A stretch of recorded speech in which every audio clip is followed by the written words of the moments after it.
हरे कृष्णा। श्री महाभारत भाग 6। त्वमेव माता च पिता त्वमेव त्वमेव बन्धुश्च सखा त्वमेव त्वमेव विद्या द्रविणं त्वमेव त्वमेव सर्वं मम देव देव। अंतर्यामी नारायण स्वरूप भगवान श्री कृष्ण, उनके नित्य सखा नर स्वरूप नरश्रेष्ठ अर्जुन, उनकी लीला प्रकट करने वाली भगवती सरस्वती और उन लीलाओं का संकलन करने वाले महर्षि वेद व्यास जी को नमस्कार करके महाभारत का पाठ आरंभ करना चाहिए। तो मैं सबको प्रणाम करती हूँ। युधिष्ठिर ने कहा, पितामह, आपने नाना प्रकार से शांति के सूक्ष्म स्वरूप, शोक से मुक्त होने के विविध उपायों का वर्णन किया है, परंतु आपका ये उपदेश सुनकर मेरे हृदय को शांति अभी नहीं मिली है।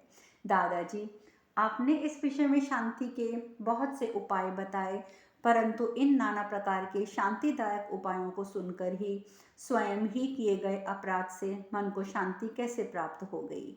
वीरवर, बाणों से भरे हुए आपके शरीर और इसके गहरे घाव को देखकर मैं बार बार अपने पापों का चिंतन करता हूँ, अतः मुझे तनिक भी चैन नहीं मिलता है। पुरुषी, पर्वत से गिरने वाले झरने की तरह आपके शरीर से रक्त की धारा बह रही है। आपके सारे अंग खून से लथपथ हो रहे हैं।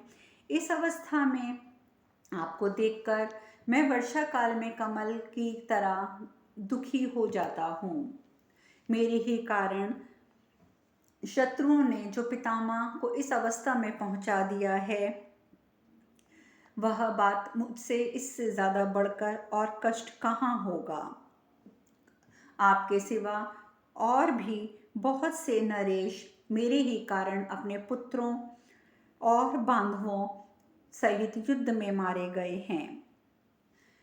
इससे बढ़कर दुख की बात और क्या होगी। नरश्रेष्ठ, हम पांडव और धृतराष्ट्र के सभी पुत्र काल और क्रोध के वशीभूत हो ये निंदित कर्म करके न जाने किस दुर्गति को प्राप्त होंगे। नरेश्वर, मैं राजा दुर्योधन के लिए उसकी मृत्यु को श्रेष्ठ समझता हूँ, जिससे कि वह आपको इस अवस्था में पड़ा हुआ नहीं दिखता है। मैं ही आपके जीवन का अंत करने वाला हूँ, मैं ही सुहृदों का वध करने वाला हूँ। आपको इस दुखमय दुर्वस्था में भूमि पर पड़ा देखकर मुझे शांति नहीं मिलती है। दुरात्मा एवं कुलंगार दुर्योधन सेना और बंधुओं सहित क्षत्रिय धर्म के अनुसार होने वाले इस युद्ध में मारा गया है। वह दुष्ट आत्मा आज आपको इस तरह भूमि पर पड़ा हुआ नहीं देख रहा है, अतः उसकी मृत्यु ही श्रेष्ठ है, किंतु अपने इस जीवन को मैं श्रेष्ठ नहीं मानता। अपनी मर्यादा से कभी नीचे न गिरने वाले वीरवर, यदि भाइयों सहित मैं शत्रुओं द्वारा पहले ही युद्ध में मारा गया होता तो आपको इस प्रकार सायकों से पीड़ित और अत्यंत दुख से आतुर अवस्था में नहीं देखता। निश्चय ही विधाता ने हमें पापी ही रचा है। यदि आप मेरा प्रिय करना चाहते हैं तो मुझे ऐसा उपदेश दीजिए जिससे परलोक में मुझे इस पाप से छुटकारा मिल सके। भीष्म जी कहते हैं, महाभाग, तुम तो सदा परतंत्र हो, काल, अदृष्ट और ईश्वर के अधीन हो, फिर अपने को शुभ शुभ कर्मों का कारण क्यों समझते हो। वास्तव में कर्मों का कारण क्या है, ये विषय अत्यंत सूक्ष्म और इंद्रियों की पहुंच से बाहर है। इस विषय में विद्वान पुरुष गौतमी, ब्राह्मणी, व्याध, सर्प, मृत्यु और काल के संवाद रूप प्राचीन इतिहास का उदाहरण दिया करते हैं। कुंती नंदन, पूर्व काल में गौतमी नाम वाली एक बूढ़ी ब्राह्मणी थी जो शांति के साधन में संलग्न रहती थी। एक दिन उसने देखा उसके इकलौते बेटे को सांप ने डस लिया है और उसकी चेतना शक्ति लुप्त हो गई है। इतने में ही अर्जुनक नाम वाले एक व्याध ने उस सांप को तांत के फांस में बांध लिया और अमरशवश वह उसे गौतमी के पास ले आया। लाकर उसने गौतमी से कहा, महाभागे, यही वह नीच सर्प है जिसने तुम्हारे पुत्र को मार डाला है। जल्दी बताओ, मैं इसका किस प्रकार वध करूं? मैं इसे आग में झोंक दूं या इसके टुकड़े टुकड़े कर दूं? बालक की हत्या करने वाला ये पापी सर्प अब अधिक समय तक जीवित रहने योग्य नहीं है। गौतमी बोली, अर्जुनक, छोड़ दो इस सर्प को, तुम अभी नादान हो, तुम्हें इस सर्प को नहीं मारना चाहिए। होनहार को कोई नहीं टाल सकता। इस बात को जानते हुए भी इसकी उपेक्षा करके कौन अपने ऊपर पाप का भारी बोझ ला देगा। संसार में धर्माचरण करके जो अपने को हल्के में रखते हैं, अपने ऊपर पाप का बोझ नहीं लादते हैं, वे पानी के ऊपर चलने वाली नौका के समान भवसागर से पार हो जाते हैं। परंतु जो पाप के बोझ से अपने को बोझिल बना लेते हैं, वे जल में फेंके हुए हथियार की भांति नरक समुद्र में डूब जाते हैं। इसको मार डालने से मेरा ये पुत्र जीवित नहीं हो सकता, और इस सर्प के जीवित रहने पर तुम्हारी क्या हानि हो सकती है। ऐसी दशा में इस जीवित प्राणी के प्राणों का नाश करके कौन यमराज के अंत में लोक में जाएगा। व्याध ने कहा, गुण और अवगुण को जानने वाली देवी, मैं जानता हूँ कि बड़े बूढ़े लोग किसी भी प्राणी को कष्ट में पड़ा हुआ देखकर इसी तरह दुखी हो जाते हैं, परंतु ये उपदेश तो स्वस्थ पुरुष के लिए है। दुखी मनुष्य के मन पर इसका कोई प्रभाव नहीं पड़ता, अतः मैं इस नीच सर्प को मार डालूंगा। शांति चाहने वाले पुरुष काल की गति बताते हैं, अर्थात काल से ही इसका नाश कर दिया गया है, ऐसा कहते हुए शोक का त्याग करके संतोष धारण करते हैं। परंतु जो अर्थवेत्ता हैं, बदला लेना जानते हैं, वे शत्रु को नाश करके तुरंत ही छोड़े गए मोहवश सदा उसके लिए शोक करते हैं।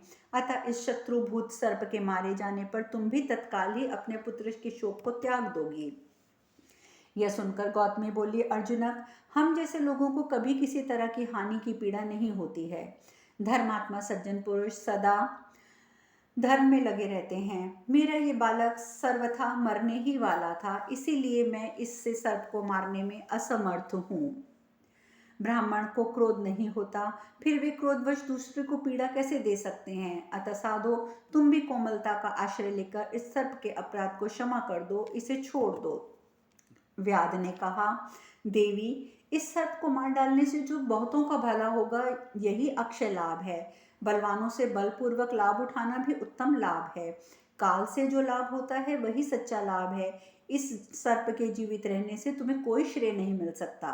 गौतमी बोली, अर्जुनक, शत्रु को कैद करके उसे मार डालने से क्या लाभ होता है, तथा शत्रु को अपने हाथों में पाकर उसे ना छोड़ने से किसी अभीष्ट मनोरथ की प्राप्ति हो जाती है क्या।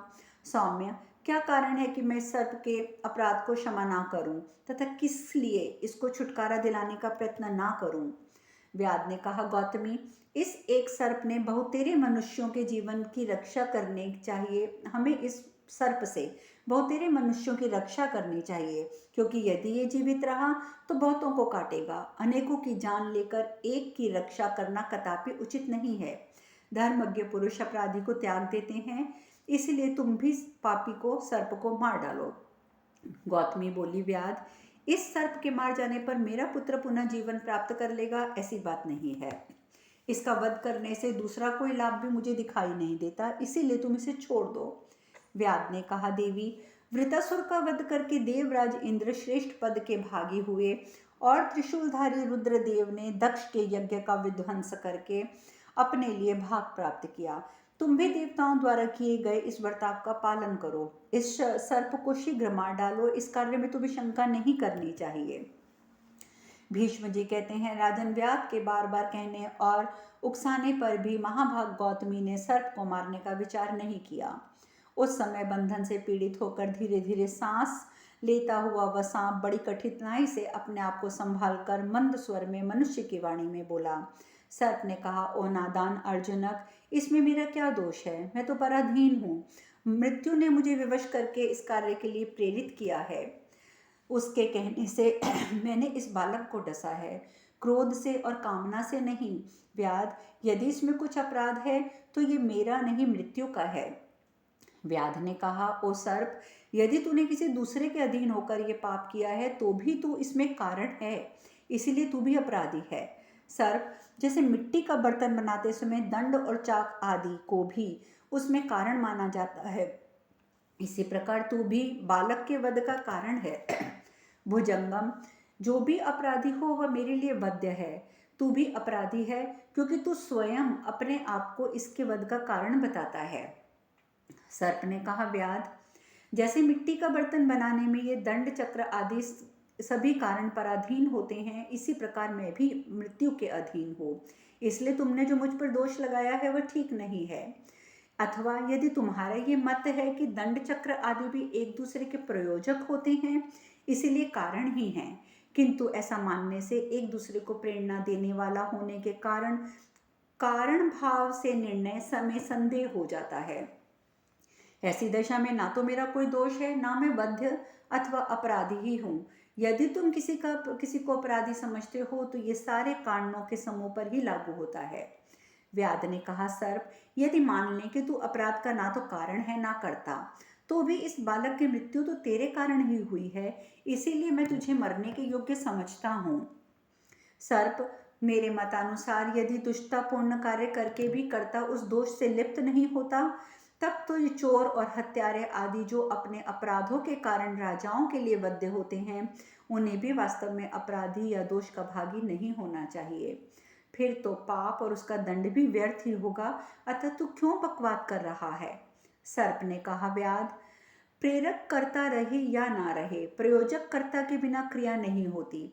इसलिए यहाँ यद्यपि हम लोग, मैं और मृत्यु समान रूप से हेतु हैं, तो भी प्रयोजक होने के कारण मृत्यु पर ही विशेष रूप से ये अपराध लगाया जा सकता है। यदि तुम मुझे इस बालक की मृत्यु का वस्तुतः कारण मानते हो तो ये तुम्हारी भूल है। वास्तव में विचार करने पर प्रेरणा करने के कारण दूसरा ही अपराधी सिद्ध होता है, क्योंकि यही प्राणियों के विनाश में अपराधी है। व्याध ने कहा, खोटी बुद्धि वाले सर्प, तू बाल हत्यारा और क्रूरतापूर्ण कर्म करने वाला है, अतः निश्चय ही मेरे हाथों वध के योग्य है। तू वध्य होकर भी अपने आप को निर्दोष सिद्ध करने की बातें क्यों बना रहा है? सर्प ने कहा, व्याध, जैसे यजमान के यहाँ यज्ञ में ऋत्विज लोग अग्नि में आहुति डालते हैं किंतु उनका फल उन्हें नहीं मिलता, इसी प्रकार इस अपराध के फल या दंड के भोग में मुझे नहीं सम्मिलित करना चाहिए, क्योंकि वास्तव में मृत्यु ही अपराधी है। भीष्म जी कहते हैं, राजन, मृत्यु की प्रेरणा से बालक को डसने वाले सर्प जब बार बार अपने को निर्दोष और मृत्यु को दोषी बताने लगा, तब मृत्यु देवता भी वहां आ पहुंचे और सर्प से बोले। मृत्यु ने कहा, सर्प, काल से प्रेरित होकर मैंने तुझसे ये बालक को डसने के लिए प्रेरणा दी थी, अतः इस शिशु प्राणी के विनाश का ना तो तू कारण है, ना ही मैं कारण हूँ। सर्प, जैसे हवा बादलों को इधर उधर उड़ा ले जाती है, उन बादलों की भांति मैं भी काल के वश में हूँ। सात्विक, राजस, तामस जितने भी भाव हैं, वे सब के सब कालात्मक और काल की प्रेरणा से ही प्राणियों को प्राप्त होते हैं।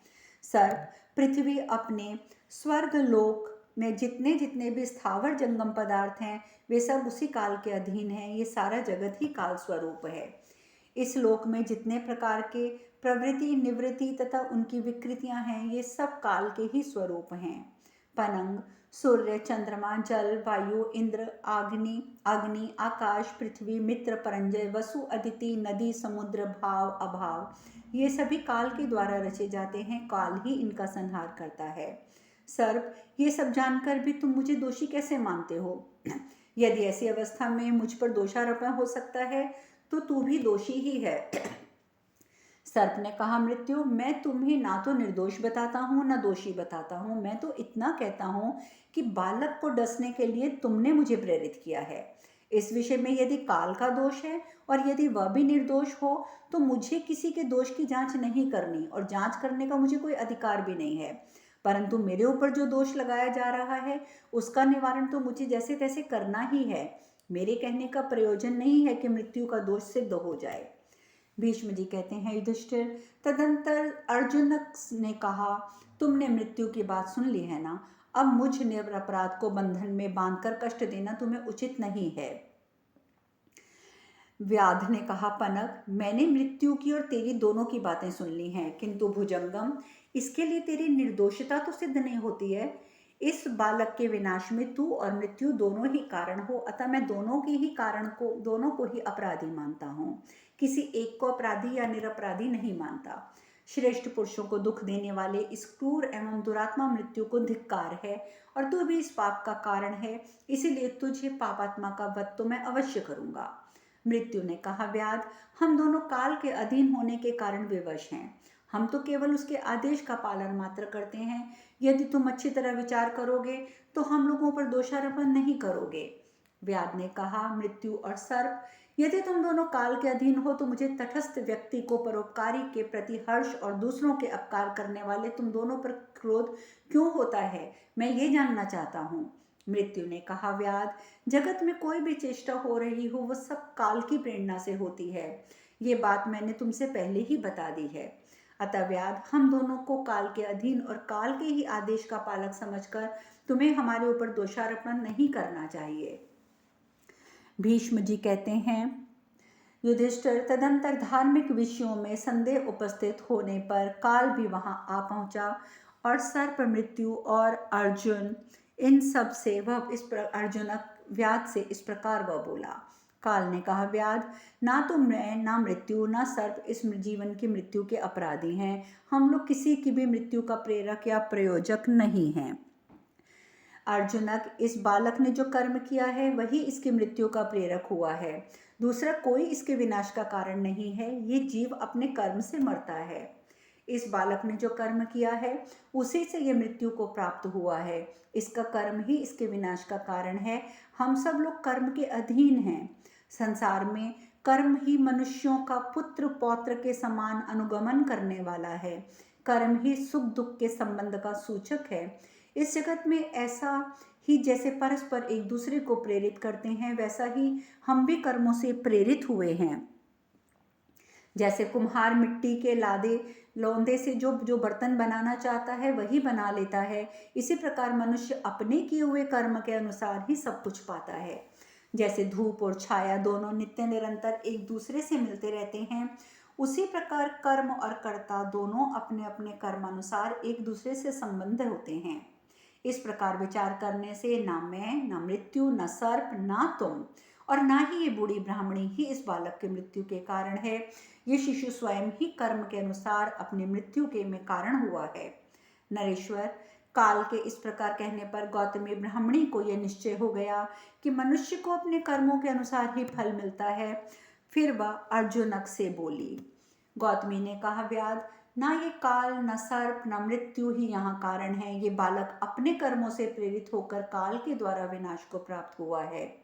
अर्जुनक, वैसे भी मैंने भी वैसा ही कर्म किया था जिससे मेरा पुत्र मर गया। अतः काल और मृत्यु अपने अपने स्थान को पधारें और तू इस सर्प को छोड़ दे। भीष्म जी कहते हैं, राजन, तदंतर काल, मृत्यु, सर्प जैसे आए थे चले गए। अर्जुनक और गौतमी ब्राह्मणी का शोक भी दूर हो गया। नरेश्वर, इस उपाख्यान को सुनकर तुम शांति धारण करो, शोक में ना पड़ो। सब मनुष्य अपने अपने कर्मों के अनुसार प्राप्त होने वाले लोकों में ही जाते हैं। तुमने या दुर्योधन ने कुछ नहीं किया। काल की ही ये सारी करतूत समझो जिससे समस्त भूपाल मारे गए हैं। अब शेष कथा कल। हरे कृष्णा।